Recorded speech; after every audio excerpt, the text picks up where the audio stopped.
I'm going to start documenting all of my dating history so you guys can see what it's like as a single woman over 40 that's trying to date in this generation. I've been stood up, ghosted, lied to, all in a matter of You've spent years building this life where you take pride in your independence, in your ability to juggle a career, finances, and personal ambitions, all while standing on your own 2 feet. You've bought into the idea that a woman's worth is tied to her ability to go it alone, to break free from the chains of dependency, to prove that you can do it better than the men around you. You set your own conditions, your own standards, believing that by doing so, you're creating a life that's empowering, fulfilling, and ultimately successful. You've become the poster child for the modern, independent woman. But let's pause for a moment and ask, what is this really costing you? You've carved out a world where every decision is made with the assumption that you don't need anyone. You've carefully built a fortress around yourself, determined to never need anyone, least of all a man. You set strict financial goals, career milestones, and emotional boundaries, believing that all of this will somehow lead to a fulfilling, happy life. But the truth is, you've boxed yourself into a life of perpetual struggle and isolation. You preach about gender equality and break free from traditional roles, thinking that by pushing men out of the picture, you'll gain freedom. But look at what that freedom has really given you. You've spent your best years chasing professional success, accumulating accolades, and trying to live up to the idea that women don't need men, that being independent is the ultimate form of empowerment. Now you're in your 40s, staring at the wreckage of your choices, wondering why the fulfilling life you imagined is nowhere to be found. I'm going to start documenting all of my dating history so you guys can see what it's like as a single woman over 40 that's trying to date in this generation. I've been stood up, ghosted, lied to, all in a matter of 3 months. Different people. And I know you're going to say, oh, you should choose better people. Here is my theory. High value women are not considered worthy because our standards and expectations are too high. So men will go for lower value women because they're lower maintenance. And when I mean lower maintenance, I'm not talking about the type of house you live in or what you look like. I'm talking about your character and your integrity, who you are in your core and what you stand for, your beliefs, your morals, your ethics, your standards, your expectations. Lower expectations equals lower effort, lower maintenance. Higher expectations equals higher maintenance. Oh, boo-hoo! More effort, more than the bare minimum. I am worth more than the bare minimum. I am worth more than a phone call or a text every few days. I am worth what I give and put out, and not that kind of putting out. I mean the time, the energy, the love, the kindness, the compassion, that all comes from a genuine place. So yeah, high value women are valued. Even that means we're high maintenance, and that takes more time, more energy, and more effort. A high value man would want to put in the energy and the effort. So even though you may think you are high value, you're really not. Because you're not going for what is better. You're just going for what is easier. And it's bitter. It's free. I'm just tired. Tired of being stood up. Tired of being lied to. Tired of being ghosted. Tired of being misled. Tired of feeling things that are not being reciprocated. It's exhausting. There are some good men and women out there. You guys got to show up and just be yourself. Put in the energy and put in the time and put in the commitment. If you're not willing to do that, then don't bother. It's okay if you don't want to. Instead of love, companionship, and family, you're left with loneliness and dissatisfaction. You've set such high standards for yourself and for the men around you that you've managed to scare them off. You're so focused on making sure everything is on your terms that you've alienated potential partners who might have added real value to your life. Men, as it turns out, aren't interested in being part of your never-ending to-do list or checking off your impossible expectations.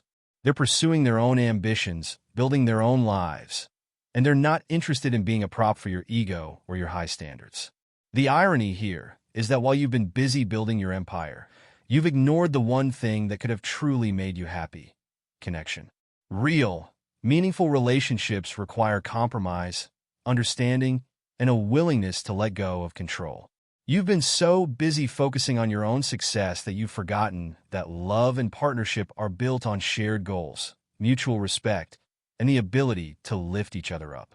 Instead, you've turned relationships into a transaction where only your needs matter. You've become so consumed with your own accomplishments, looks, and standards that you've forgotten what it means to be a partner. Now, you sit in your carefully curated world, surrounded by your achievements, but feeling emptier by the day.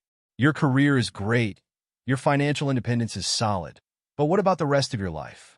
What about the emotional connection you're lacking, the companionship that seems impossible to find? The truth is, you've traded real fulfillment for a false sense of power, thinking that independence equals happiness. You've believed the lie that by doing it all alone, you've somehow won. But winning at what? At loneliness? And don't get it twisted. This isn't about bashing women who are successful. It's about confronting the dangerous lie that your worth is tied solely to what you can do without anyone's help.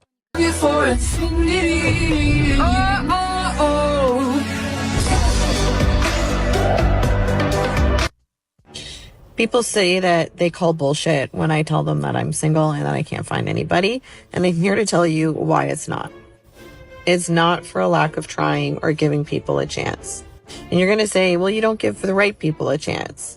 How do you know who's right and who's not until you actually try? The thing is that I do expect a little bit more than the bare minimum. No, I don't expect you to call or text me every 5 minutes, but I expect consistency. That just lets me know that you're still interested. And I'll reciprocate the same. I have no issues doing that. But if I get the feeling that you have a roster and you're not putting your energy and time into just me and you're entertaining multiple people, then I'm out.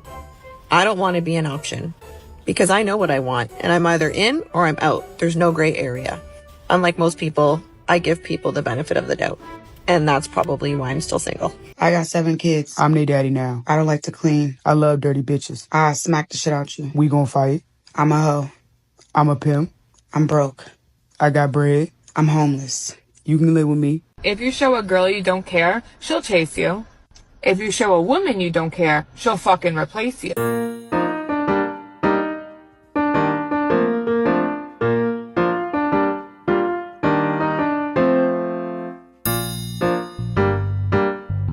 About the dating world, because I think I've completely fucking given up on this shit show.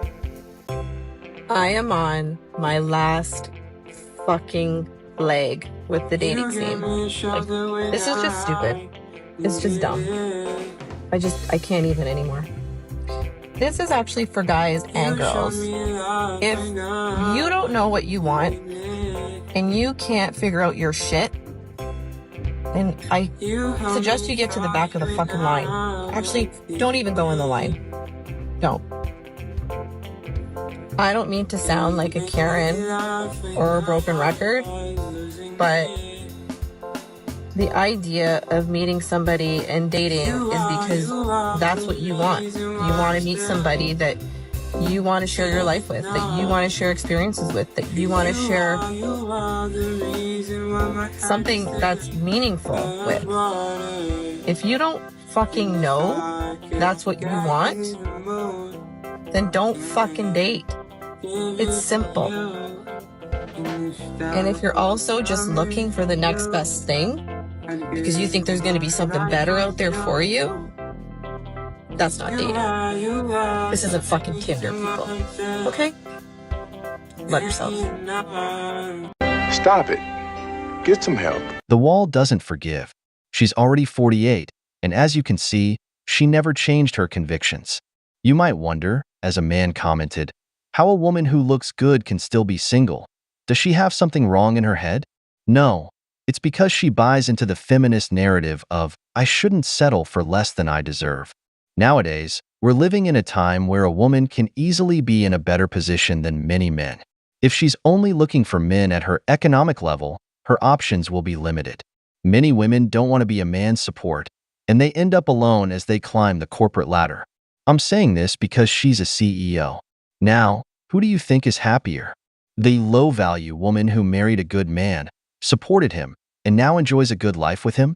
Or the high-maintenance woman who's still single at 48, telling herself she won't settle for less than what she deserves? Women were never meant to be islands. You were built to nurture, to connect, to raise families, to support one another. But you've been fed the lie that being a career-driven, high-value woman is the ultimate form of success. So you've ignored your feminine side, the nurturing, caring side that makes relationships thrive. And in doing so, you've distanced yourself from the one thing that could have made your life truly fulfilling. And let's talk about men for a second. You've spent years telling yourself that men are the problem, that their role in society should be diminished. You've been told that you're the one who should lead the way, that your career and your independence should be the focus of your life. But let's face it, men have no problem being providers, protectors, and leaders in their own lives. They don't feel threatened by their role. They're comfortable in it. They don't need to prove anything to anyone. They're not out here trying to overthrow the natural order of things, trying to take on roles they're not suited for. They know their place, and that's something you could learn from them. You, on the other hand, have spent so much energy trying to prove that you don't need a man, that you've forgotten how to appreciate a man for what he brings to the table. You've spent so much time focusing on your own achievements and self-worth that you've failed to nurture a real partnership. You want a man who checks all your boxes, but you're so focused on your own self-interest that you can't see the value in a man who might not meet every single one of your standards. You overlook good men because they don't fit your exact vision, and you end up alone, bitter, and resentful. This isn't about telling you to abandon your independence or your career goals. It's about recognizing that no amount of financial success, career milestones, or self-validation will ever replace the emotional fulfillment that comes from real connection. You can't have it all, at least not in the way you think. Real fulfillment comes when you recognize that being a woman isn't about being a solo act. It's about building something greater with someone else. Look around you. The younger women who haven't bought into the lie of feminism's independence are the ones who seem to get it. They understand the power of connection, the value of family, and the importance of partnership. Meanwhile, women like you who have spent so many years rejecting traditional roles are left wondering where it all went wrong. But here's the cold, hard truth. You can't build a meaningful life if you refuse to connect with those around you. You can't expect to be truly fulfilled when you're too busy checking off boxes that no one else can possibly meet. So ask yourself, are you really as empowered as you think you are, or are you just covering up the emptiness with your career and false independence?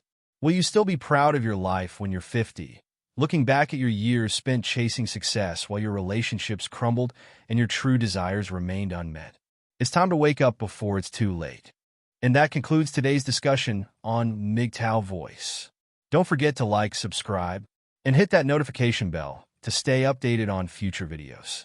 Join our exclusive membership for more perks.